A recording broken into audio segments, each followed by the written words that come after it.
Êxodo capítulo 12, versículo 21 até o 28. Assim diz a palavra do nosso Senhor.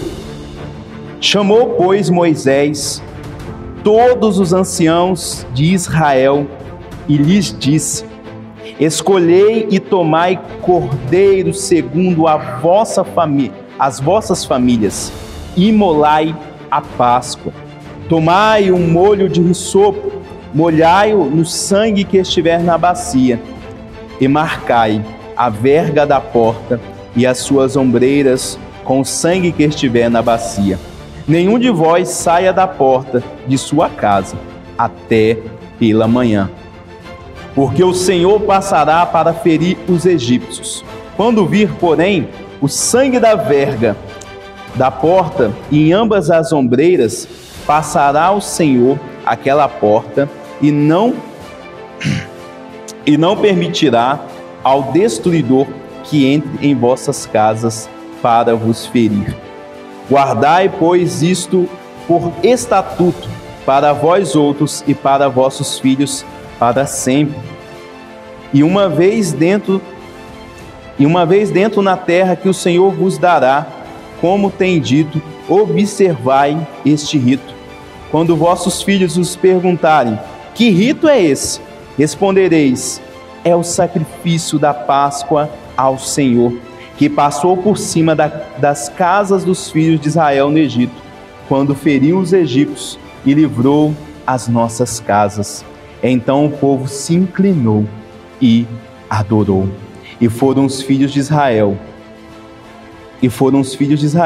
e fizeram isso, como o Senhor ordenara a Moisés e Arão, assim fizeram. Assim diz a palavra do Senhor. Que Deus nos abençoe em nossa leitura. Meus irmãos e irmãs aqui presentes, não sei quantos aqui sabem, mas eu, depois de uma pesquisa, eu vi que no ano de 2020 aconteceu um incêndio tremendo no Pantanal. Esse incêndio foi tão grande que milhares de famílias tiveram que sair e fugir das suas casas. Eu fui pesquisando, o incêndio foi mais intenso numa cidadezinha pequena chamada Poconé, aqui no Mato Grosso. E aí, com essa ideia desse incêndio, eu fiquei imaginando uma hipótese aqui em Itapurá. E se acontecesse esse incêndio aqui? Sabe, aqueles longos períodos de seca, onde nós não vemos nenhuma gota de chuva? Imagine se acontece isso, vários focos de incêndio, eles vão acontecendo ao redor da nossa cidade.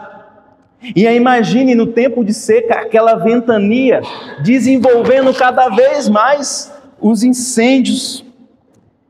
Agora eu peço que você, nessa situação, pensando nessa catástrofe, imagine que você está na cidade neste momento. E aí toca uma sirene. Essa sirene é um aviso.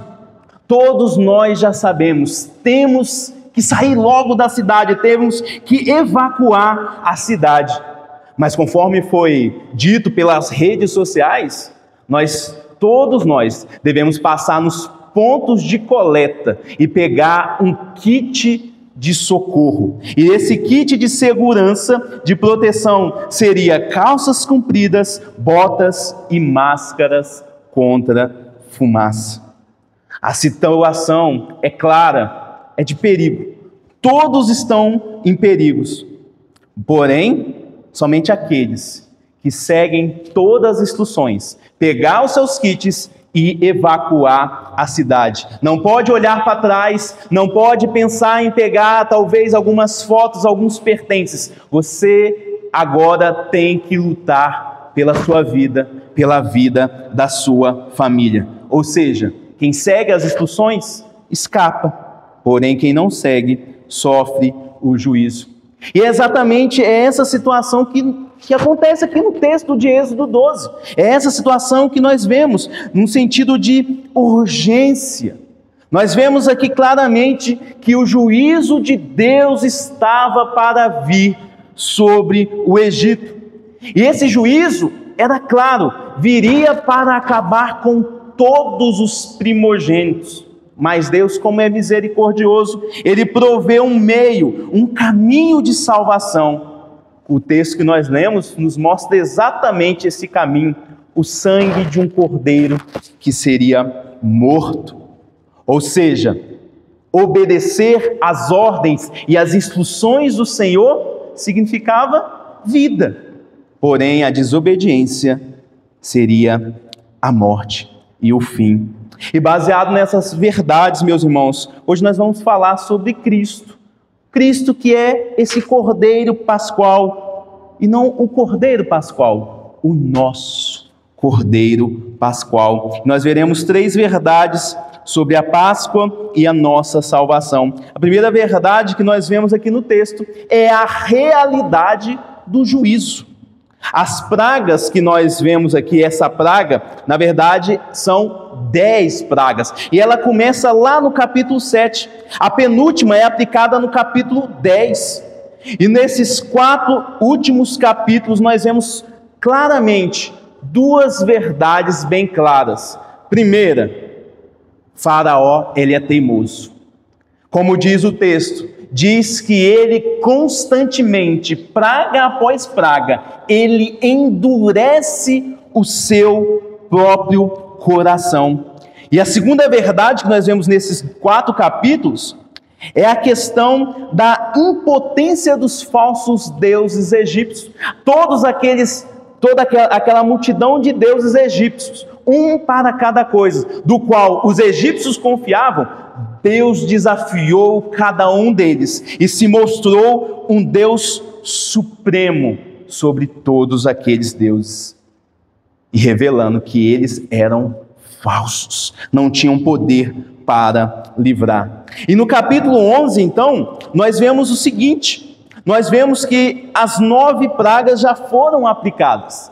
Chegou a hora da última praga, a mais terrível, aquela que seria de fato fatal, a morte dos primogênitos dos egípcios. Observem lá no capítulo 11, no versículo 1, disse o Senhor a Moisés: ainda mais uma praga trarei sobre Faraó e sobre o Egito. Então vos deixará ir daqui. Quando vos deixar, é certo que vos expulsará totalmente. E olha lá no versículo 4. Moisés disse: assim diz o Senhor, cerca da meia-noite, ele está falando isso com Faraó, passarei pelo meio do Egito, e todo primogênito da terra do Egito morrerá, desde o primogênito de Faraó, que se assenta no seu trono, até o primogênito da serva que está junto a Mó, e todo primogênito dos animais. Haverá grande clamor em toda a terra do Egito, qual nunca houve, nem haverá jamais. Olhando para esse relato, para essas palavras, há uma pergunta que surge em nosso coração. Nós que temos filhos, que notícia terrível. Parece que nós vemos aqui um Deus cruel matar os primogênitos. E aí nós ficamos perguntando: eram todos primogênitos? Até que idade? Qual seria o limite da idade? Quais as pessoas de fato que seriam alcançadas? Será que também os adultos que eram primogênitos também morreriam? A resposta, meus irmãos, é não. A praga, ela apenas alcançou os menores de 13 anos. E por que isso? Quando nós olhamos para a tradição judaica, um rapaz, ele era considerável, responsável por seus atos a partir dos 13 anos de idade. Era onde ele assumia os seus deveres de vida adulta. E também, nós vemos também o casamento. O casamento acontecia aos 13 anos de idade. E no Egito também havia essa cultura. Essa cultura de a criança, ela alcançava a sua maioridade aos 13 anos. E assim que nós vemos, a partir desse entendimento que as pragas não alcançaram a todos. Houve ali uma misericórdia de Deus alcançando aqueles que já haviam formado as suas famílias. Deus atingiria apenas os menores de 13 anos. Esse seria a execução do juízo de Deus. E aí surge uma outra questão. Por que, Senhor? Por que o Senhor vai fazer isso? Por que o Senhor escolheu matar apenas os primogênitos? Quando nós olhamos para a história, é Faraó que está com o coração endurecido. E a resposta, e nós temos dois motivos porque Deus ele fez isso. Primeiramente, devemos entender o contexto onde está sendo executado cada praga. Conforme eu disse, cada praga era como se Deus estivesse desafiando uma divindade do Egito. E a 9ª praga, se você olhar, foi as trevas. Haveria uma grande trevas. E aí quando a gente vai estudar um pouco a respeito da cultura, da mitologia egípcia, nós vemos que havia um deus egípcio que controlava o sol. É o chamado Ra, Deus Sol. E ali, quando acontece aquela escuridão, os egípcios estavam provando da humilhação de Ra, o Deus do Sol. E aí você fala, o que isso tem a ver com os primogênitos? Tudo. Porque também na mitologia egípcia era costume fazer com que o filho de Faraó, o primogênito de Faraó, fosse a reencarnação desse Deus Ra, ou seja, ele também era um Deus. Então, ao atingir os primogênitos, Deus estava atingindo novamente um falso Deus egípcio. E ele tinha esse propósito desde o início, conforme nós vemos no capítulo 12, no versículo 12. Porque naquela noite passarei pela terra do Egito e ferirei na terra do Egito todos os primogênitos, desde os homens até os animais. Executarei juízo sobre todos os deuses do Egito. Eu sou o Senhor. Então Deus estava querendo mostrar para os egípcios: eu sou Deus, eu sou o único Deus, não há outro. Nem mesmo Faraó, ele pode comigo. Mas há uma segunda razão do juízo recair apenas aos menores de 13 anos. É devido à opressão egípcia sobre Israel. Não sei se você lembra, no capítulo 1 nós vemos que os egípcios eles estão com medo. Medo por quê? Porque o povo de Israel está se multiplicando sobremaneira. Então eles têm uma ideia: vamos matar os bebês. Vamos matar todos os bebês do sexo masculino. E aí, por medo, eles matam milhares de bebês. E é interessante falar assim, mas o que isso tem a ver? Quando Deus ele se refere a Israel, ele fala que Israel é o seu primogênito. Ou seja, agora, já que os egípcios haviam tirado a vida dos primogênitos de Israel, que era o primogênito de Deus, a Deus pertencia todos os primogênitos nascidos no povo de Deus, agora Deus também tiraria a vida dos primogênitos dos egípcios. E meus irmãos, apesar de parecer um pouco cruel e injusto, quando nós olhamos todo o contexto da Bíblia, inclusive esse contexto, Deus ele está mostrando que ele tem total controle sobre a história. Ou seja, ele é soberano até mesmo sobre os falsos deuses e as autoridades constituídas naquela época. E nós devemos entender que Deus ele não está sendo injusto. Nós não podemos acusar Deus dessa forma, porque o nosso Deus ele é sempre justo. E ele sempre oferece o quê? Uma porta de escape, uma misericórdia, conforme se nós lemos o relato das pragas, em cada momento Deus estava oferecendo redenção, cada momento Deus estava dando oportunidade para os egípcios e para Faraó. Vocês têm oportunidade de se renderem, vocês têm oportunidade de se arrependerem, mas nós vemos que eles não quiseram. nós vemos que o coração de Faraó foi endurecido e ele mesmo endureceu o seu coração. Quando nós olhamos para os dias de hoje, nós vemos que tem uma verdade que transcende os tempos, que é a respeito do juízo.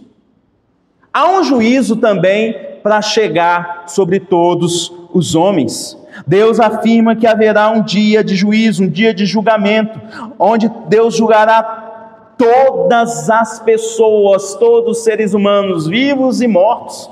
Deus irá julgar-nos.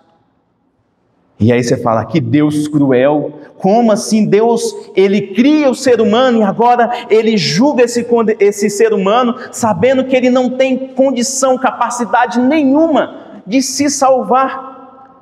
Meus irmãos, não podemos ser injustos com o Senhor. O Senhor, Ele é sempre justo. O Senhor sempre é misericordioso e gracioso. Os dias de hoje, sim, nós vemos que nós estamos esperando esse juízo de Deus. Mas Deus, Ele oferece misericórdia. Ele oferece a misericórdia para aquele que aceita o seu Filho. A saída é confiar em Jesus Cristo, não confiar nas suas próprias obras, não achar que não, quando chegar diante de Deus, aí sim Ele vai decidir se eu vou ser condenado ou inocentado. Não é assim que funciona, não será assim o juízo de Deus, conforme nós vemos em João, no capítulo 3, no versículo 16 até o 18. Diz o seguinte, porque Deus amou o mundo de tal maneira que Ele deu o seu Filho unigênito. Para quê? Para que todo que nele crê não pereça, mas tenha a vida eterna. Portanto, Deus enviou o seu Filho ao mundo, não para que julgasse o mundo, mas para que o mundo fosse salvo por Ele. Quem nele crê não é julgado, e quem não crê já está julgado, porquanto não crê no nome do unigênito do Filho de Deus. Ou seja, a saída é crer em Jesus. Essa porta, ela está não fechada, trancada, essa porta está aberta. Hoje, Deus está chamando as pessoas. O juízo é iminente, Ele está aí, e há uma saída: confiar no seu Filho. Quem crê no seu Filho será salvo, quem não crê será condenado. Mas voltando aqui ao texto, o Senhor, aquele que não é cruel, aquele que não é injusto, como muitos dizem, Ele é um Deus gracioso, e Ele providencia de fato uma saída para aquele juízo, para que possam escapar do juízo. E o que nos leva à segunda verdade do texto, o Cordeiro. O Cordeiro, ele era a única saída.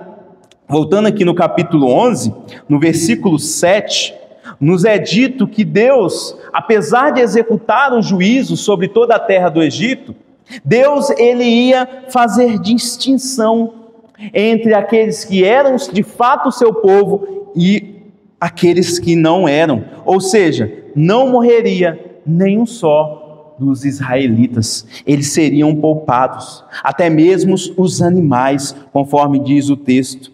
Mas para isso acontecer, para que eles pudessem ser poupados, o povo de Deus deveria responder com fé.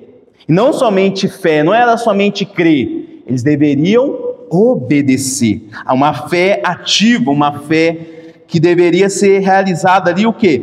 Um ritual, para que o destruidor não alcançasse a casa dos israelitas. Eles deveriam obedecer, realizando um ritual. E no capítulo 12 nós vemos Deus, ele instituindo essa festa, que é esse ritual chamado de Páscoa. E claro, não tem nada a ver com a Páscoa que nós conhecemos hoje, né? Coelhinhos, ovo da Páscoa. A Páscoa não tem nada a ver com isso. Essa festa tem a ver com outro animal, um cordeiro, do qual nós vemos aqui no texto.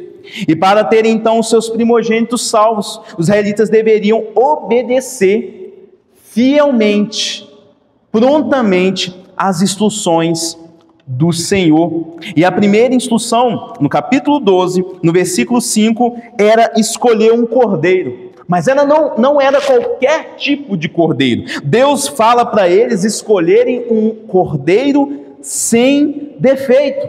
Ou seja, o estado de saúde daquele cordeiro deveria estar em perfeito estado. Não poderia faltar nenhum membro, não deveria haver nenhuma coisa que pudesse reprovar aquele cordeiro.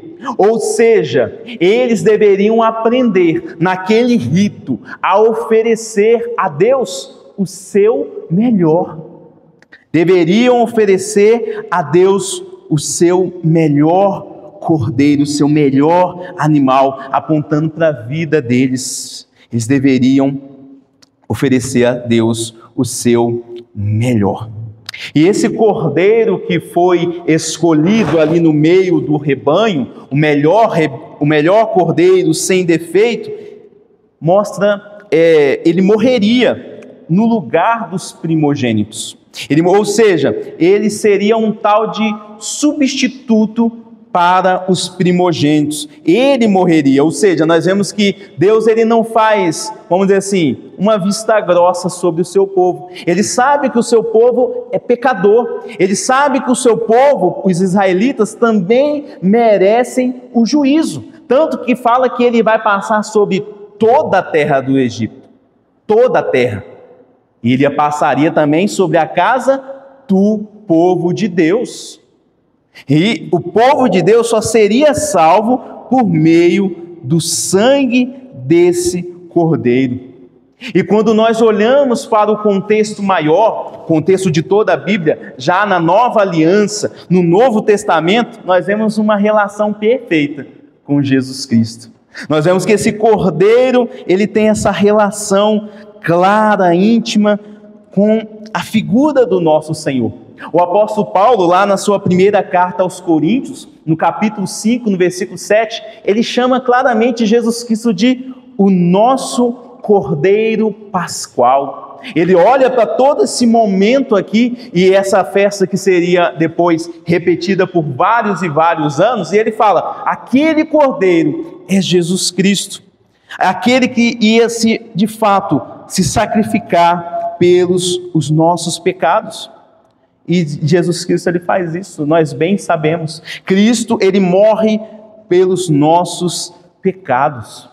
Ele morre não por um, não por dois, mas por todos os pecados.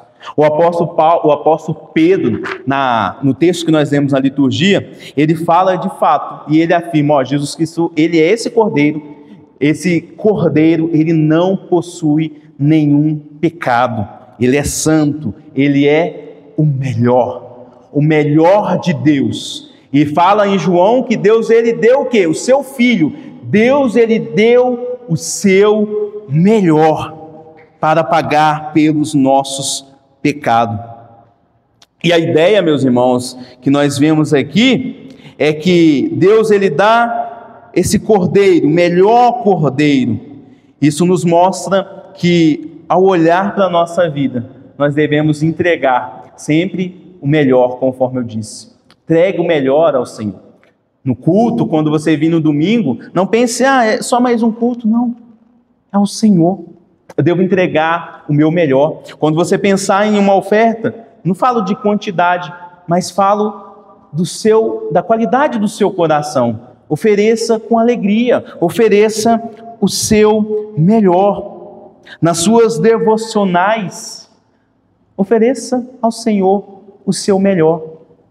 Ofereça a Deus sempre o seu melhor. Ofereça a Deus todo o seu corpo como sacrifício vivo. Mas voltando aqui ao texto, ainda no capítulo 12, nós vemos a segunda instrução para que o povo de Deus pudesse escapar então do juízo vindouro. A segunda instrução mostra que eles deveriam aplicar o sangue nas portas, no versículo 7 e no versículo 13, esse sangue do cordeiro morto, ele deveria ser aplicado tanto nas laterais, quanto na parte superior da porta. E ele funcionaria como um sinal, uma marca, como nós vemos no versículo 13.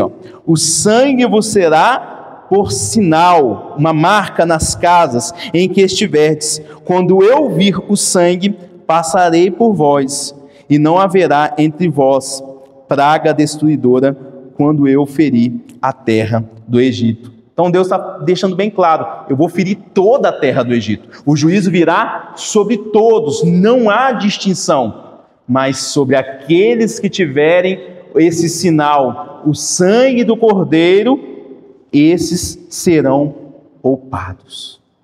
Esses serão poupados. Ah, por quê? Porque eles são melhores do que os outros? Não, porque eles creram no Senhor. Eles creram nas palavras de Deus. E meus irmãos, nós vemos que lá em Hebreus ele interpreta isso. Ele interpreta esse momento como um momento de fé.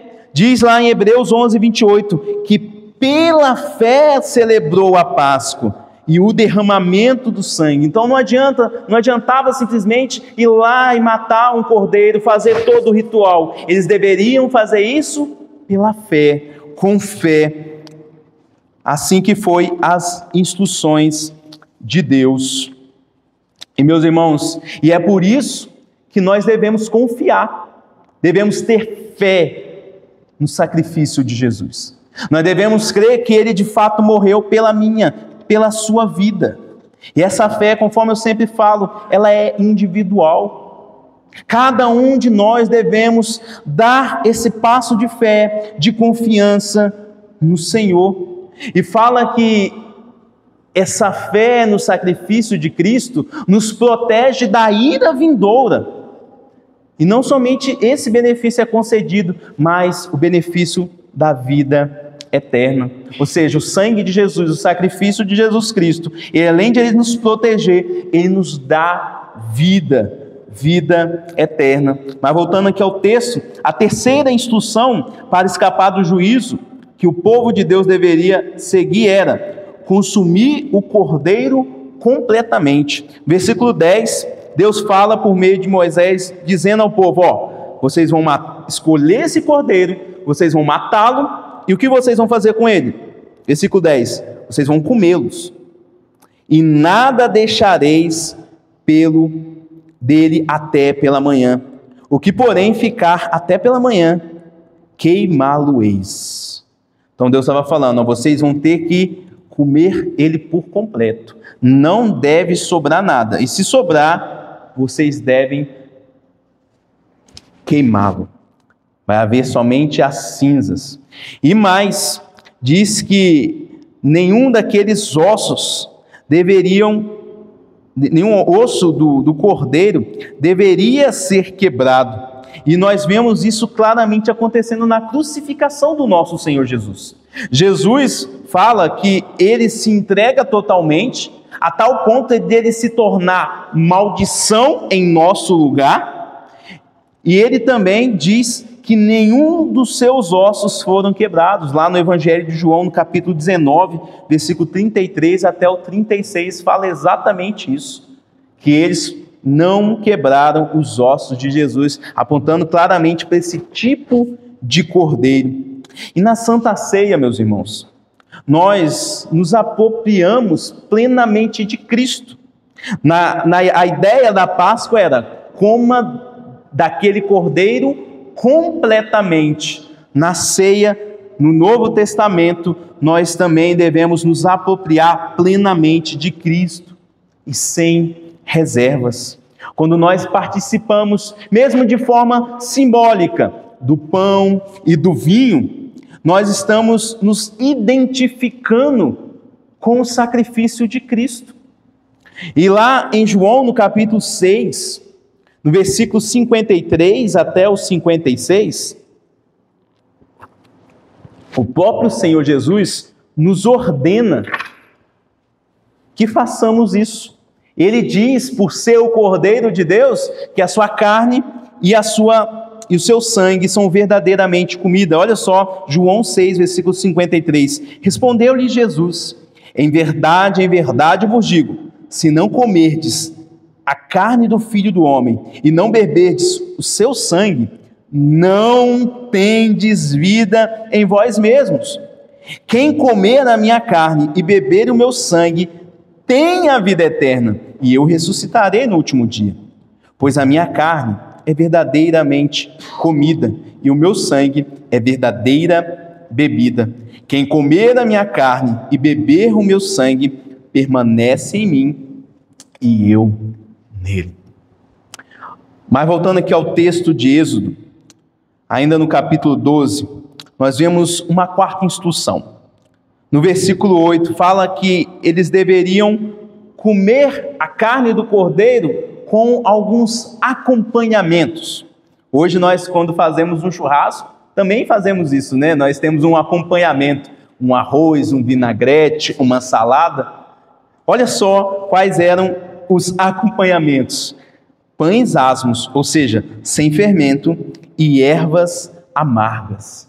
E aí você fala, isso tem algum significado, pastor? Sim, claro que tem um significado. Os pães asmos significa a questão da pressa, sem tempo de fermentar a massa do pão. Ou seja, eles deveriam se apresentar com prontidão diante do Senhor. É uma prontidão para seguir a Deus, seguir as instruções de Deus. E as ervas amargas? As ervas amargas eram uma lembrança da escravidão.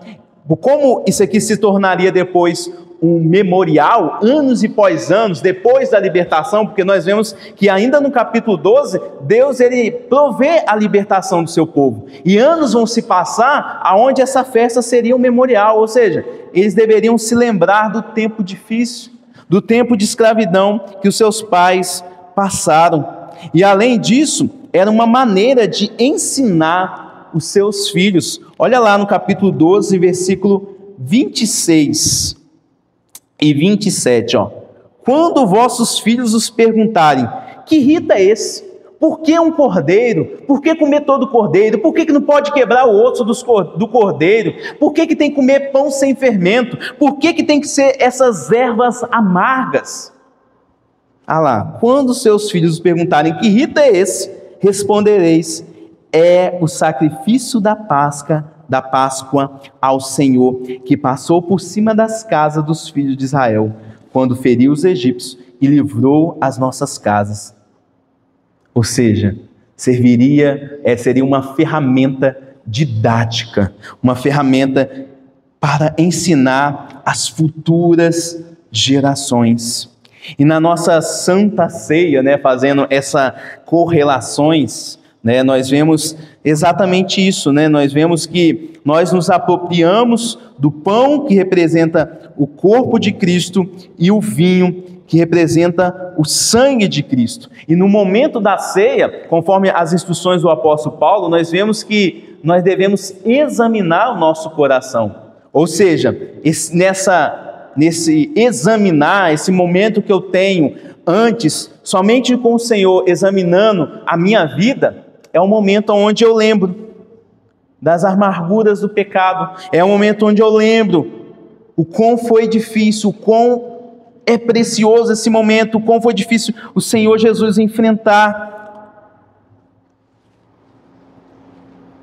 É nesse momento que eu lembro que eu devo ser grato ao Senhor. É isso que nós vemos claramente. O povo se lembraria no futuro, e hoje também nós fazemos isso, nos lembramos com gratidão. Mas voltando ao texto aqui de Êxodo, havia uma quinta instrução para escapar do juízo. O povo de Deus ele deveria seguir a seguinte instrução: eles deveriam estar prontos para partir. No capítulo 12, versículo 11: desta maneira o comereis, lombos cingidos, sandálias nos pés, cajado na mão, comê-lo-eis à pressa. É a Páscoa do Senhor. Ou seja, não tinha aquelas ordens lá de dar 30 mastigações, não, era para comer rápido, comer depressa. Eles deveriam estar prontos, preparados. E aí a ideia que era comer com fé. Aquele que de fato estava crendo, confiando na palavra de Jesus, na palavra de Deus, porque até o momento, eles só têm o quê? Uma palavra. Eles deveriam fazer tudo exatamente conforme lhes foi instruídos. E aí sim, eles receberiam de fato essa libertação. Eles deveriam participar daquela ceia, participar daquele momento, crendo que de fato Deus cumpriria sua palavra. Eles deveriam estar prontos para sair do Egito, conforme nós vemos no versículo 11. E aí diz, né, essa é a Páscoa do Senhor. E a palavra Páscoa significa exatamente isso, passar por cima. O dia que Deus passou por cima, pulou, né, as casas marcadas pelo sangue. Mas agora caminhando aqui para a última e sexta instrução a respeito da Páscoa. Eles deveriam celebrar como memorial. Não era um momento único, isolado, que ficaria no passado, conforme eu disse, se tornaria um ritual que deveria ser repetido. E até quando? De forma perpétua. Seria para sempre. A Páscoa deveria ser celebrada como uma ordenança clara que lembrasse a libertação do seu povo, conforme o versículo 14. Este dia vos será por memorial, algo que deveria ser lembrado. Celebrareis como solenidade ao Senhor. Nas vossas gerações o celebrareis por estatuto perpétuo. Não poderiam esquecer desse momento.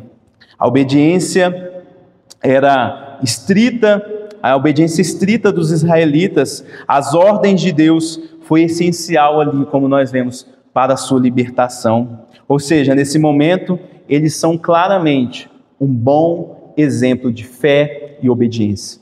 Nós vemos que nenhum deles morreram, nenhum deles foram alcançados por essa 10ª praga, ou seja, todos eles tiveram fé e confiaram.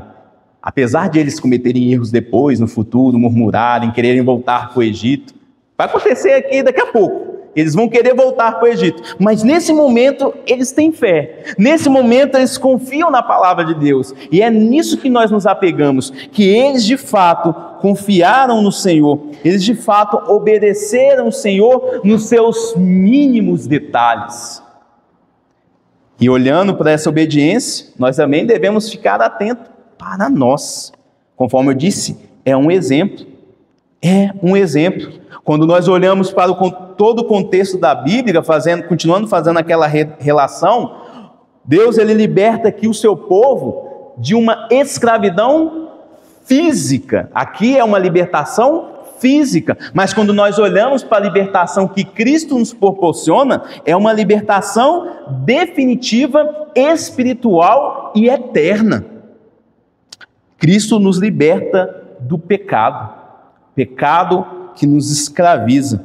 E aí, no momento final da sua vida, quando Cristo ele está lá celebrando esta Páscoa, comendo também do Cordeiro sem mácula escolhido, junto com seus discípulos, lá em Lucas, capítulo 22, versículo 19, lá na Nova Aliança, ele fala, agora essa Páscoa, ela vai mudar um pouco, mas ela vai continuar, ela vai permanecer, é onde Jesus Cristo, ele institui a ceia, ele diz que esta seria a nossa Páscoa, e aí ele fala bem claro, né, o pão e o vinho representam o corpo e o sangue dele, e lá no capítulo 22, versículo 19, ele diz, isto é o meu corpo oferecido por vós, fazei isto em memória de mim. É por isso que mensalmente nós repetimos esse ritual, nós fazemos todo o ritual, e se você perceber, é sempre a mesma coisa, é sempre o pão, é sempre o vinho. E por que nós fazemos isso? Porque Cristo mandou que nós deveríamos fazer isso em memória dele. Essas ordens foram dadas aos apóstolos e posteriormente à igreja. E concluindo então, meus irmãos, eu quero trazer algumas aplicações práticas. Primeiro, para os cristãos, para aqueles que creem em Jesus Cristo, para aqueles que creem no Cordeiro. Meus irmãos, olhando para todo esse rito, todo esse sacrifício que deveria ser repetido, a palavra de Deus fala que Cristo ele oferece de uma vez por todas a sua vida.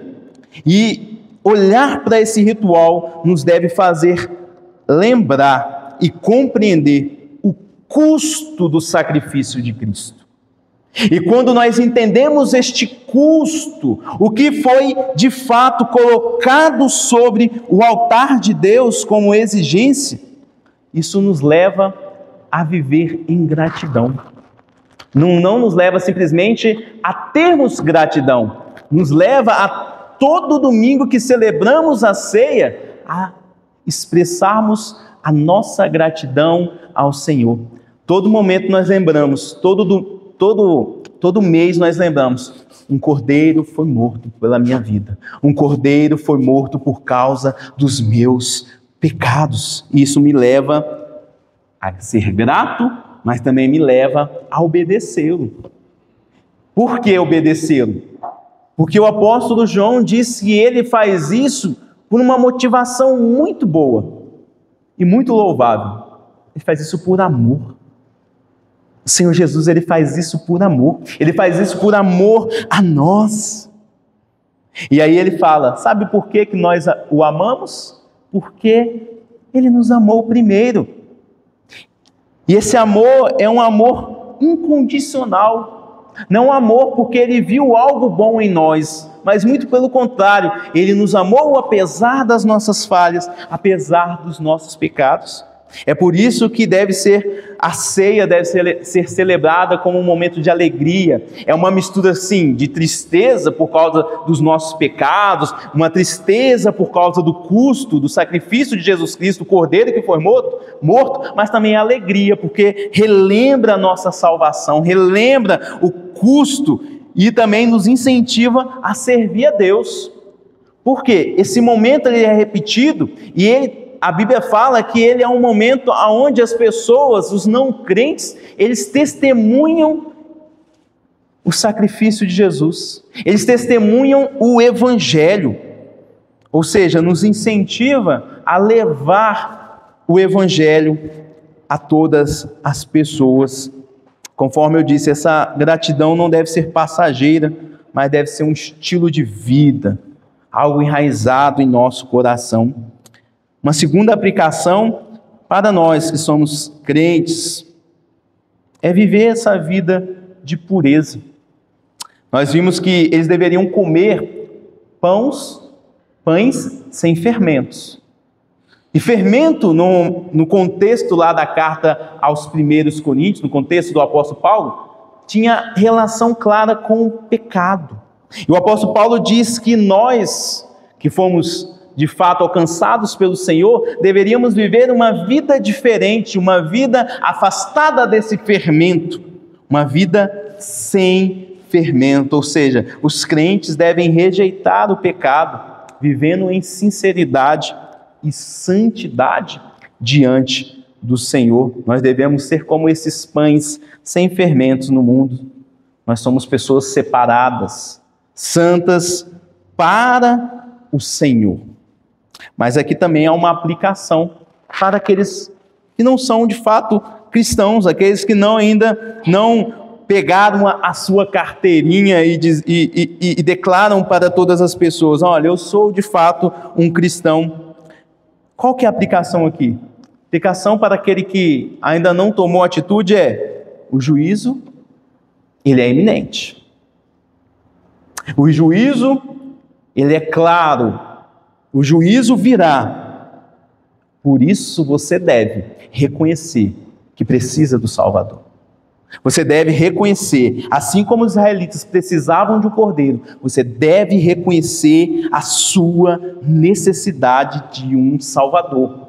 Conforme eu disse, você não vai conseguir se salvar sozinho, você precisa de um Salvador. Sem o sangue de Cristo, você está exposto ao juízo, sem passar lá nos pontos de coleta, para você pegar o seu kit de segurança, conforme eu disse no início. Se você não pegar a sua bota, a máscara de fumaça, se você não pegar e seguir todas as instruções, você está exposto ao juízo, conforme o texto que nós lemos, no João capítulo 3, versículo 18, quem nele crer não é julgado, o que não crê já está julgado, porquanto não crê no nome do unigênito Filho de Deus.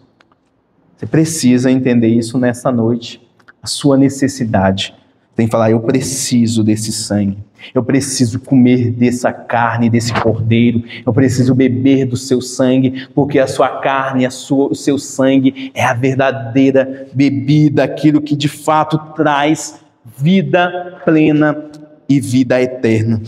E meus irmãos, assim como os israelitas marcaram as suas portas, nós também somos convidados a viver sobre essa proteção do sangue de Jesus, abandonando o pecado e testemunhando a libertação que Ele só oferece. E fazemos isso para todas as pessoas. Deus nos abençoe, que Deus te abençoe. E eu quero convidar você, em resposta a essa mensagem, a cantarmos um cântico já conhecido, que diz exatamente que Jesus Cristo, Ele é o centro da nossa vida. Ele é o centro de tudo. Então vamos ficar de pé, vamos louvar ao Senhor.